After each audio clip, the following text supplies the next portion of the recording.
Hello, আসসালামু আলাইকুম। গত আগস্টে আমরা কুড়িগ্রাম গিয়েছিলাম, তো এবার আবার ফেব্রুয়ারিতে যাচ্ছি। আমরা সবসময় ডিসেম্বরে জানুয়ারিতে যাই, কিন্তু ওই শীতের কারণে আমরা এবার ফেব্রুয়ারিতে ডেট করি। এই তো আমরা ব্যাগ গুছাচ্ছি। আমার আবার কাপড় গুছাতে খুব বেশি বিরক্ত লাগে, তাই আমি আম্মুকে দিয়ে গুছাচ্ছিলাম। যেহেতু কুড়িগ্রাম অনেক দূরে, আর লাগেজ নিয়ে গেলে সেটার অবস্থা একদমই খারাপ হয়ে যায়, এই জন্য আমরা এরকম ছোট ছোট ব্যাগ করি। প্রতিবার বাসে গেলে এবার আমরা ট্রেনে যাচ্ছি। আর প্রায় 7টার সময় আমরা বাসা থেকে বের হই।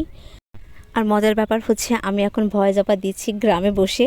দুই পাশে জমি, মাঝখানে একটা ছোট্ট কালভার্ট, এখানে বসে চারপাশে পাখির ডাক। তো যাই হোক, আমরা ওবারের জন্য ওয়েট করছিলাম, ওবার এসে গেছে। এই যে আমার আম্মুর করা ছোট ছোট টোপলা, কারণ আম্মুর লাগেজ একদমই নিতে যায় না, কারণ সেটার অবস্থা একদম 12টা বেজে যায়।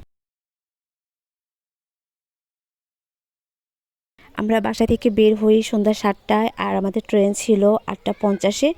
তবে বাসার কাছে আমরা এত লম্বা একটা জ্যামে পড়ি যে সেখানে আমাদের 8টা বেজে যায়, এবং এর জন্য খুব ভয় পাচ্ছিলাম যে ট্রেন মিস হয় কি না। আমি আর আম্মু অনবরত সূরা পড়ে যাচ্ছিলাম যে কোনোভাবে যেন ট্রেনটা মিস না হয়। এত লম্বা জ্যাম ছিল যে আমার মেয়ের পাপা নেমে, তারপর ওনার দেখা দেখে আরও 2জন নেমে তারপর সেই জ্যামটা ক্লিয়ার করে। না হলে হয়তো বা বাসার কাছেই আমাদের আরও 2 ঘন্টা বসে থাকতে হতো। মঙ্গলবার আমাদের কুড়িগ্রাম এক্সপ্রেস বন্ধ ছিল, যার কারণে আমরা জানি যে বুধবারের ট্রেন টাইমলি আসবে। তো যাই হোক, অবশেষে আমরা ভালো ভালো যে স্টেশনে পৌঁছাই। আমরা একটা কুলি নিয়ে তাড়াতাড়ি করে ব্যাগগুলো নিয়ে স্টেশনে একদম পৌঁছে যাই, এবং আমরা যাওয়ার পরই 5 মিনিটের মধ্যে ট্রেন এসে পড়ে। আর আমি মোবাইলটা বেশিক্ষণ বাইরে রাখি না, যদি ছিনতাই হয়ে যায়। আর তখন আসলে আল্লাহর কাছে শুকরিয়া আদায় করছিলাম যে যাক টাইমলি আমরা পৌঁছে গেছি, এবং ট্রেনের জন্য আবার মানে এখানে ওয়েট করা লাগে নাই।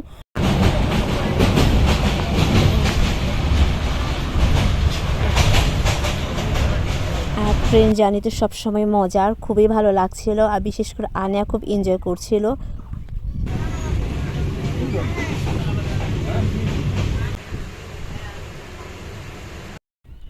আমরা প্রায় ভোর 6টার পরে স্টেশনে পৌঁছে যাই কুড়িগ্রামে। তারপর নেমে সামনের দিকে যাচ্ছিলাম, এবং ওখান থেকে আমরা একটা অটো নেই।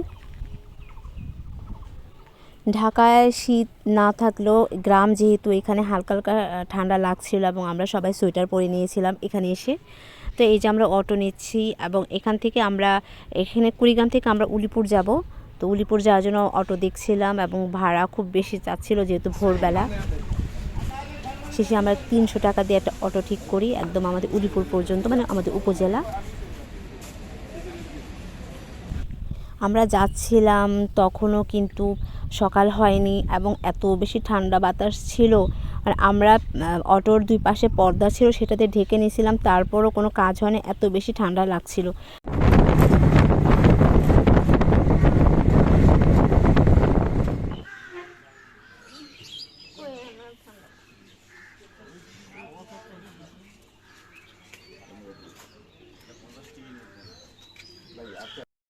উলিপুর পৌঁছে গেছি, এবং এখান থেকে আমরা আরেকটা অটো নিব, বাড়ির দিকে যাব।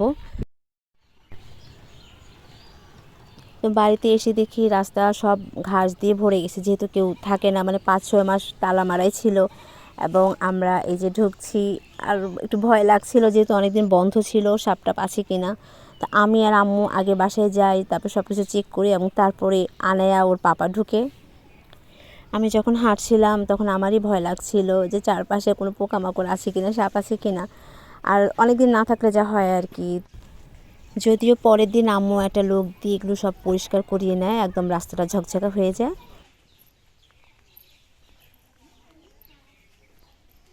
হুম।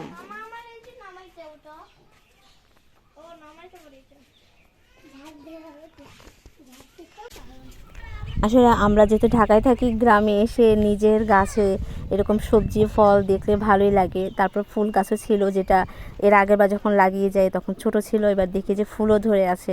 মানে বাসাটা বন্ধ ছিল, কেউ পানি দেয়নি, কিছু নেই, তারপরও হচ্ছে এই সবজি ফলগুলো ফুলগুলো ছিল। তো খুব ভালো লাগছিল দেখে। আর আমি তো আমার ইচ্ছা করছে ফুলগুলো ছিঁড়ে নেই, কিন্তু পরে আর ছিঁড়ে নেই। গাছগুলো আমাদের পাশে হিন্দুপাড়া থেকে আমার ছোটো বোন এনে লাগিয়েছিল, আমরা যখন গতবার আসছিলাম সেপ্টেম্বরে। তো তারপর এবার তো দেখি ফুল হয়ে গেছে সবগুলাতে। আর এই সিম গাছগুলোতে এত বেশি সিম আসছিল, আমরা তো টানা 3-4 দিন খেলামই। এছাড়াও আশেপাশের কয়েকজন এসে কিন্তু সিমগুলো নিয়ে গেছে এবং এরপরে আম্মু সিম গাছগুলো কেটে দেয়, কারণ এই জায়গাটা অনেকটা জঙ্গলের মধ্যে হয়েছিল। আর যেহেতু আমরা থাকি না, এরপরে কখন সিম ধরবে না ধরবে, তো আম্মু এই জায়গাটা ক্লিন করে ফেলে। সিমগুলো দেখে এত ভালো লাগছিল, কারণ যখন ছোটোবেলায় আসতাম আমার বড় মার বাড়িতে, আমার নানা বাড়িতে এই এরকম সিম থাকতো, পারতাম। তো এখন এটা আমার আম্মুর বাড়ি, মানে আমাদের নিজেদের বাড়ি, কোনো রকম যত্ন নেই, কিচ্ছু নেই, গাছগুলো লাগিয়ে দিয়ে গিয়েছে, এসে এসে দেখি যে সিম ধরে আছে, তো খুবই ভালো লাগছিল।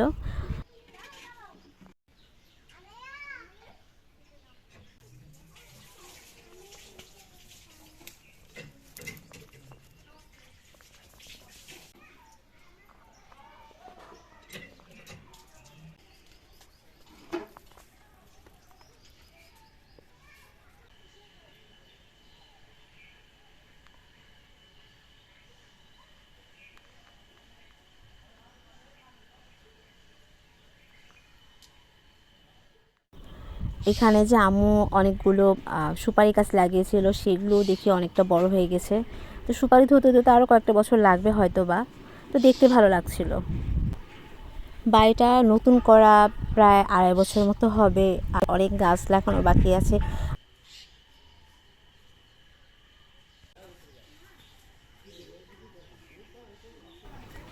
আম্মুর এই বাড়ির সামনে জায়গাটুকু একজনকে দিয়েছে, সে এখানে চাষাবাদ করে। উনি হয়তো কোনো শাক লাগিয়েছিল, এখন নাই, শেষ হয়ে গেছে। আম্মুর বাড়ির এক পাশে কিন্তু করলা গাছ, এটাও আমরা ছোট লাগিয়ে গিয়েছিলাম। এবার দেখি যে গাছটা বড় হয়ে গেছে, আর ছোট ছোট করলা, এই করলা কবে বড় হবে আর হবে কিনা কে জানে।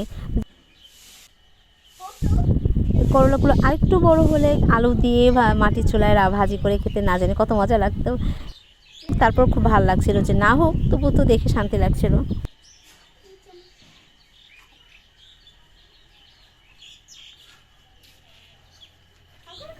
এইখানে পাশে একটা গাছ ছিল, এটা কি গাছ জানি না, দেখতে খুব সুন্দর লাগছিল এর আগের বার, কিন্তু এবার দেখি যে মরে গেছে।